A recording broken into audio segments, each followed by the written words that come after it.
I beg of you, because of my friends in Nigeria, in Uganda, in Zambia, in Tanzania, where they are conducting forced inner examination.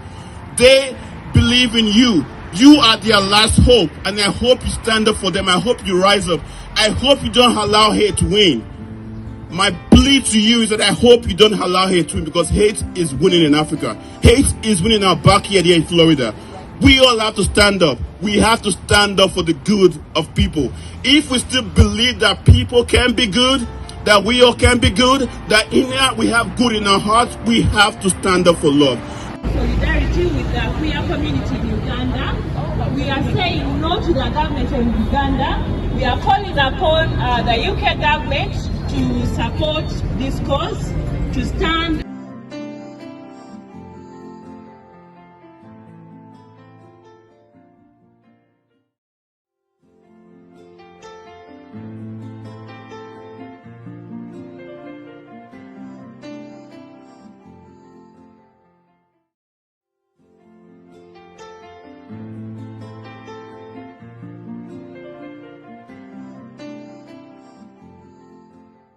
Same-sex relationships to death sentence or life in prison. Young minors will be engaged in acts of homosexuality to up to 3 years in prison. It goes ahead as well to criminalize organizations or individuals that will be supporting queer or LGBTQ people. The bill also attacks the rights for housing, the right to access to medical care, the right to privacy, the right to association.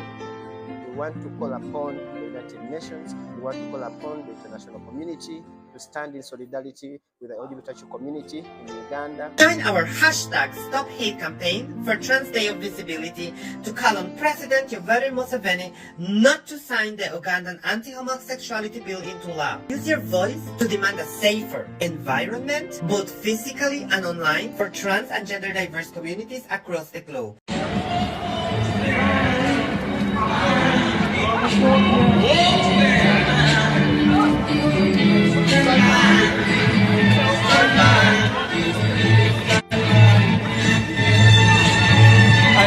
I am against Openly practicing what you're saying. what is openly practicing. As I have said, I have tried to draw a distinction between pedophilia, where people are preying on children, and acts between consenting adults, which is in their private rooms. What are we going to do? Set up morality police to go into people's rooms to find out? There was a cartoon recently where you had a policeman looking very timid with a big stick and knocking on somebody's door and saying, I have been sent to come and find out what kind of sex you are having. Who can determine what sex is natural? I mean, it is really a bizarre piece of legislation. And as the Attorney General has said, many of its provisions are unconstitutional.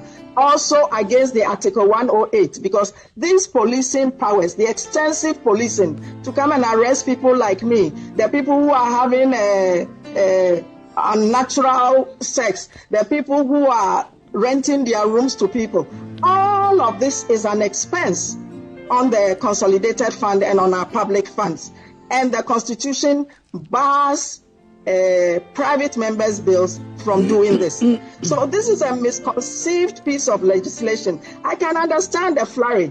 Ghana was, the proponents were saying, oh, this will be passed in 2018, 2019, 20 this. And now Uganda has passed this act. So it's like we need to up the ante. We need to put pressure on Parliament. Like somebody is saying, the clergy needs to go into the problem that is facing us. If we pass this bill tomorrow, are we going to have solved our problems of unemployment, corruption, poor governance, bad roads, all of those things? Why are the clergy not agitated about I gave you a lot of time to...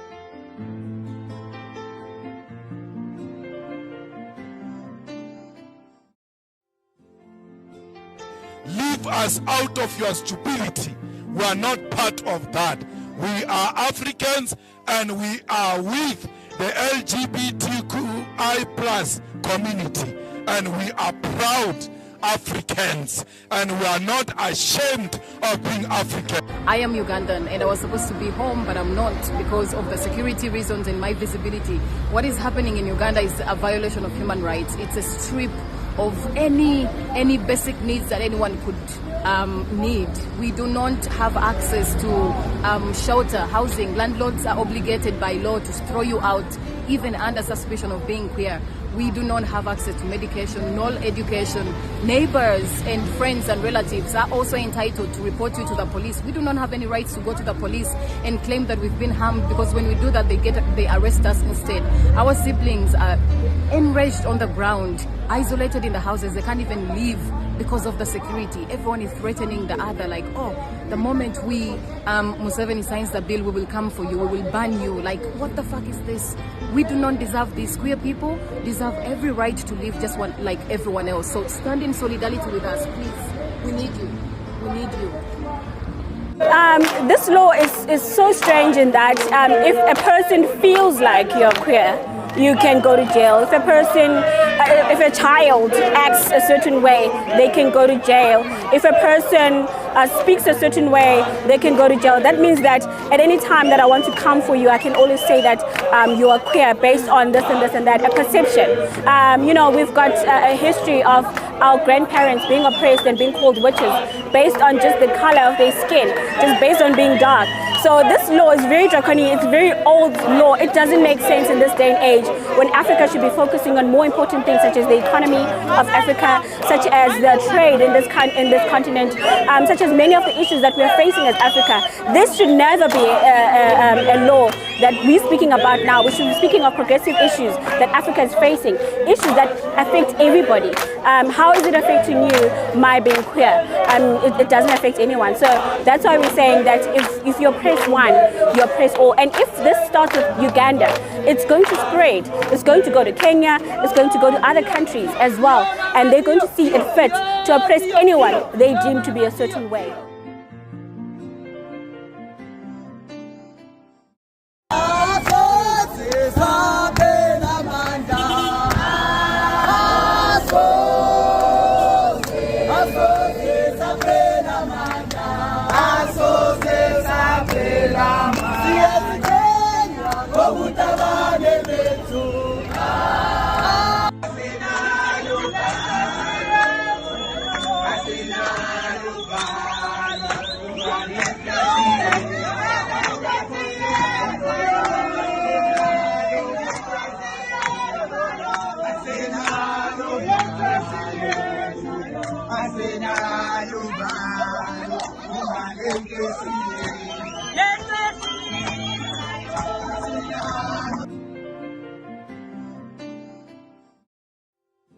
LGBTI intergroup has raised the issue of the new so-called Anti-Homosexuality Bill in Uganda. Uganda's parliament last week passed one of the world's toughest laws against homosexual activities.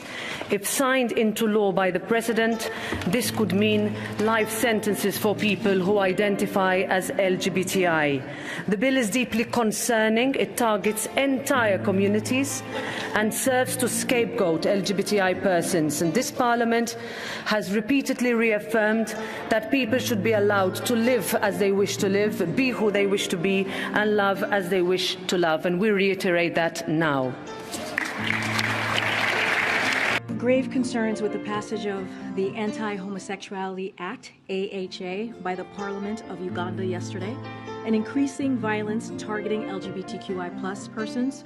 If the AHA is signed into law and enacted, it would impinge upon universal human rights, jeopardize progress in the fight against HIV/AIDS, deter tourism, and invest in Uganda and damage Uganda's international reputation. The bill is one of the most extreme anti-LGBTQI+ laws in the world. Human rights are universal.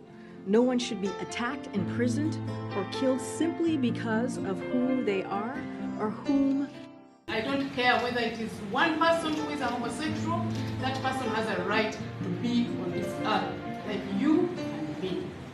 And I think it's an abuse of power to say that they don't have a right to exist like this law is saying. All Ugandans agree that pedophiles have no place in a civilized society. But let's not make a mistake. Pedophilia and homosexuality is not the same thing.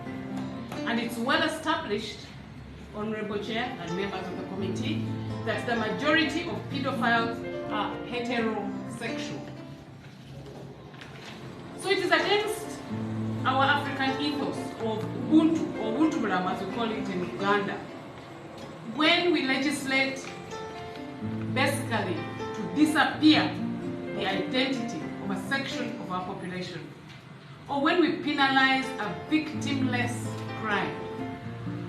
However much we may hate their actions, however much we find them disgusting, we really cannot disappear our fellow citizens. Don't be surprised when this law comes back to haunt you one day. All it takes is a whispered accusation from a political rival to claim that you are gay or that you promote homosexuality.